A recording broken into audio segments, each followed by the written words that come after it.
It is always game day in Cleveland, right, Daryl?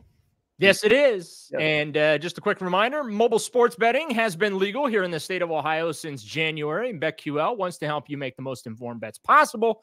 See all of today's best bets by heading to BetQL.com or download the BetQL app where you can claim a free 3-day trial today. Head to BetQL.com/news/923TheFan where you can get all those exclusive sportsbook offers. All right, he is Daryl Ryder. I'm Andy Baskin. Daryl, I left you with this question. Can you be mad at Kevin Stefanski and still want him to be the head coach and maybe even think about an extension at the end of the season? Absolutely. Yeah, why not? Like, I feel like with fans, the default is always fire the coach. And I certainly understand that because of what the Browns have been through, and especially under the Haslam ownership group. But let's give the Haslam some credit here. Not that they've had any reason to make a coaching change, because in my view, under Kevin Stefanski, they've had no reason to make a coaching change. I want to make that clear. But he's he's the longest tenured coach under their ownership. Let's be honest about it. This is year 4 for him. He's got one more year left on his contract. I think he should get a contract extension. But yeah, I mean, it doesn't mean that I can't disagree with things that Kevin does. But to me, always falling back into, well, get him out of here. Go get another head coach. Like, look what's going on in Carolina right now. And David Tepper, who fired yet another coach in the middle of the season. I think he's about to hire his 7th coach since buying that team. Like, it's ridiculous. And you can't build a program when you do that. Look, I think that, and I saw this stat on X. I forget what account published it, so I apologize for not giving the proper credit. But Kevin Stefanski is 3 wins shy of matching Bill Belichick. And if they win Sunday, or I should say, once he gets there, right, once they get to that 10, he will have done it in a shorter amount of time. You're saying as Browns head coach. Let's just make sure. Yeah. As Browns head coach. Right. Now, I'm not sitting here saying that Kevin Stefanski is Bill Belichick 2.0. But what I am saying is, when you consider, and I'm going to go back to the quarterback sheet for a second, Andy. Okay, I'm listening. When you go and consider, this is what Kevin Stefanski has had to deal with.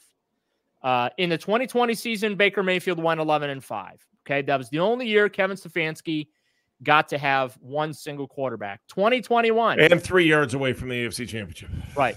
Baker Mayfield, 6-8. Case Keenum, 2-0. Nick Mullins, 0-1. 2022, Jacoby Brissett, 4-7, Deshaun Watson, 3-3. 2023, I think I have to adjust. I didn't adjust these. I think PJ Walker's 2-2. Dorian Thompson-Robinson is 1-2. And I think Deshaun went 5-1. Does that all add up? Because that's the one I had yet to edit and update this year. So I got to make sure that math adds up.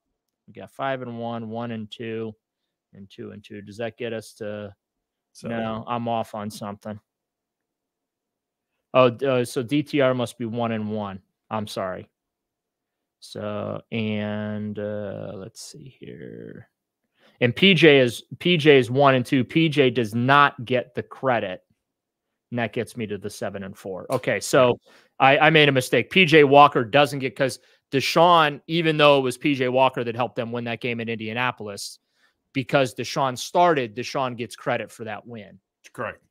So Deshaun 5-1, PJ 1-2, and DTR is 1-1.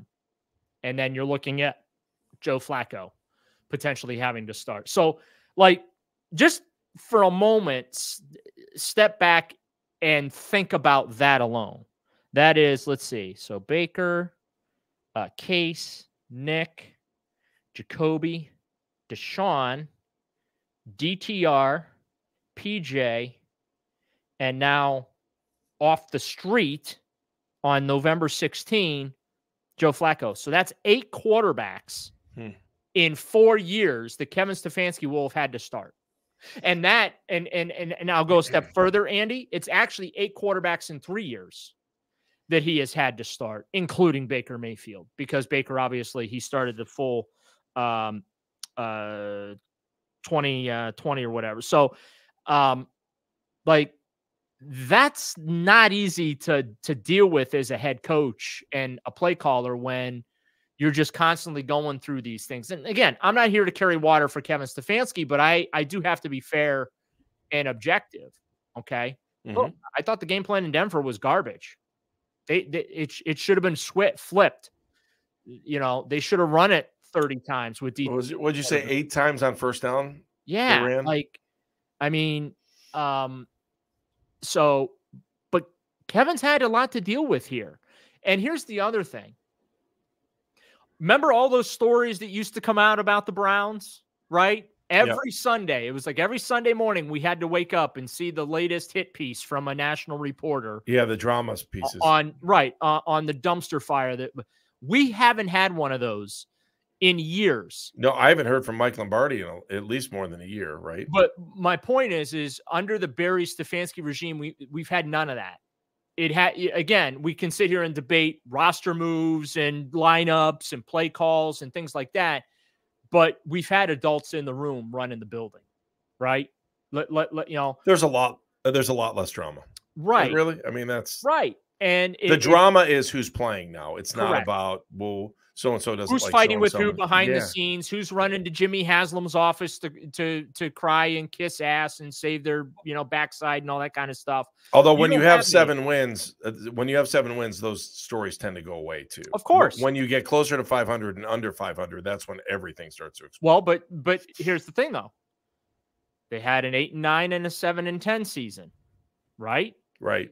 Did we hear any stories about things behind the scenes and what a dumpster fire it was? Other than some tidbits about what was going on with Baker Mayfield? No. And again, that just goes to the maturity within the organization. So I guess my whole point of that whole tangent that I was on, Andy, to fans is it's not perfect.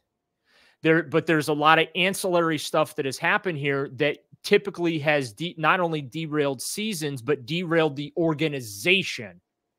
And with Stefanski here, it hasn't happened. He's been able to keep the train on the tracks, keep the family business in the family, both him and Andrew Berry. So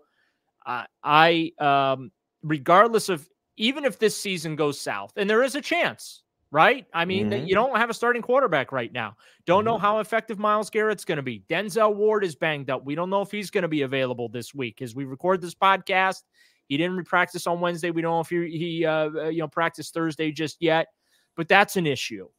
Like, and then the cornerstones are out. Deshaun and Chubb and Conklin, right? You're missing vital cornerstones to this team, yet they're holding it together. And I think Kevin, maybe not coach of the year stuff here, but I think Kevin deserves some credit and some respect from fans for holding this thing together in spite of just all of the negativity that has happened, especially in regards to injury, because I think I told you this privately off the air because I didn't want to say it publicly because I didn't want to put the bad vibe out there. Sure. But I said the only way this season goes south for the Cleveland Browns is if they just get decimated with injuries. And guess what's happened to them? They have been decimated with injuries, but here we sit on November 30th as we record this podcast. They are 7-4 in 100% control of their destiny to make the playoffs. He's Daryl Ryder. I'm Andy Baskin. It's always game day in Cleveland. I want to talk to you a little bit about writing and football and some ethical stuff that's out there. We're going to do that next. He's Daryl Ryder. I'm Andy Baskin. It's always game day in Cleveland.